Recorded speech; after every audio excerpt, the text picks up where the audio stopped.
Um levantamento feito pelo Núcleo Brasileiro de Estágios mostra que a língua portuguesa ocupa o primeiro lugar no ranking dos critérios que mais reprovam os candidatos em processos seletivos. Na hora de dividir os resultados por cursos, os piores índices ficaram entre os alunos de pedagogia e jornalismo. Dominar a gramática tem sido um dos maiores desafios dessa geração. Ao desenvolver a fala ou mesmo a escrita, como eu, acaba muitas vezes fugindo do foco por não conseguir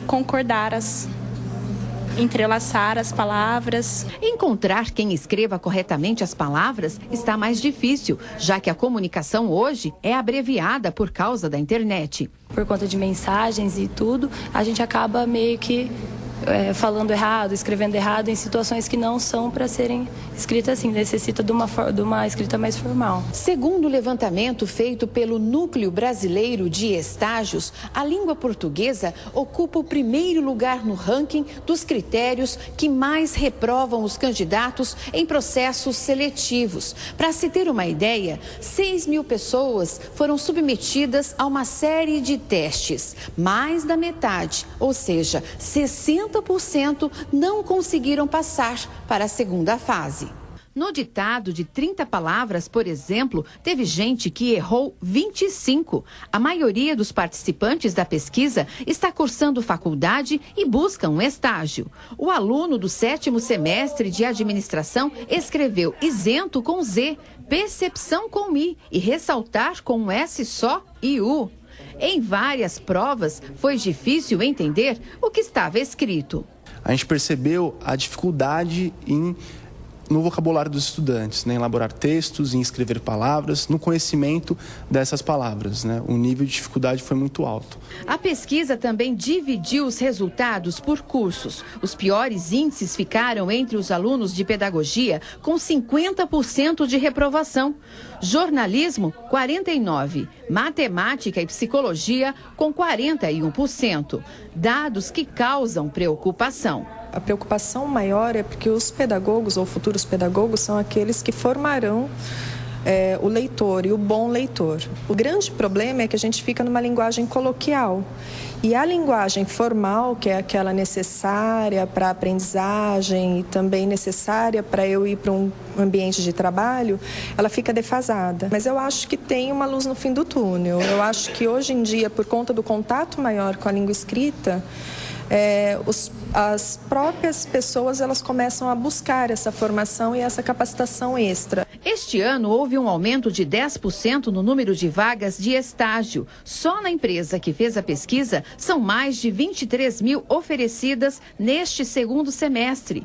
Com uma eliminação por erro de português tão alta, difícil é atender a demanda. Adquirir conhecimento leva tempo e dedicação. Conquistas que dependem do interessado em ter uma carreira ascendente. Hoje, apenas 25% dos brasileiros praticam o hábito da leitura. Então, muitas vezes, a gente não consegue identificar estudantes com potencial, com possibilidade de serem pré-selecionados, porque não tem essa iniciativa de buscar cursos, palestras, orientações de empresas de educação para ter um melhor desenvolvimento. Então, é parte mesmo do próprio jovem. Dados divulgados recentemente pelo IBGE revelaram que o Brasil já tem mais de 200 milhões de habitantes. O crescimento demográfico é mais visível nas grandes metrópoles, que encontram dificuldades para oferecer serviços públicos de qualidade para tanta gente.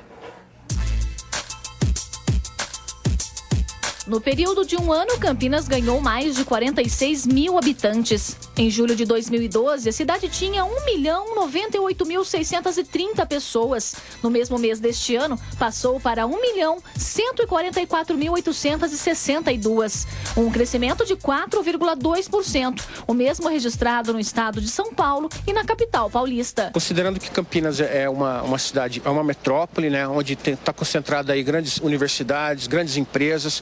Então as pessoas vêm para cá em busca de novas oportunidades, Os ônibus são super lotados. Essa 13 de maio, todo dia que eu venho é lotado desde as 7 da manhã até as 8 da noite. Então é um momento que eu mais sinto de que a população realmente aumentou. Segundo o dado divulgado pelo Instituto Brasileiro de Geografia e Estatística, o território nacional ultrapassou os 200 milhões de habitantes. São cerca de 7 milhões a mais de pessoas que em 2012. A estimativa do IBGE é que a população brasileira alcance o ponto máximo de crescimento em 2042, quando deve chegar a pouco mais de 228 milhões de habitantes. A partir disso, a tendência é diminuir. Em 2060, por exemplo, a população brasileira deve ser menos de 219 milhões de pessoas. O estudo mostra ainda que a queda da taxa de natalidade e o aumento da expectativa de vida vão triplicar o índice de idosos no país. Daqui a aproximadamente 50 anos, o Brasil deve ter 2 habitantes com mais de 65 anos para cada criança. O sistema público de saúde também sente os reflexos. É cada vez mais gente para ser atendida e poucas melhorias são feitas para dar conta da demanda. Para este especialista, a solução para os problemas é o planejamento. Ou seja, é você buscar ações inteligentes para resolver essas questões, envolvendo aí trânsito, mobilidade urbana, né? Educação, saúde.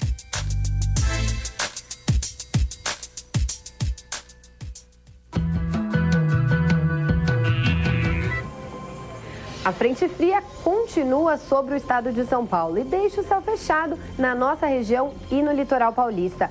Amanhã ainda estão previstas pancadas de chuva ao longo do dia e essas condições só devem mudar mesmo na quinta-feira. As temperaturas ficam amenas. Durante a madrugada, a mínima de 13 graus em Campinas. Já em Paulínia, Pedreira e Amparo, os termômetros podem marcar 15. E veja a seguir, Procon de Campinas lança cartilha eletrônica com orientações para a Copa de 2014.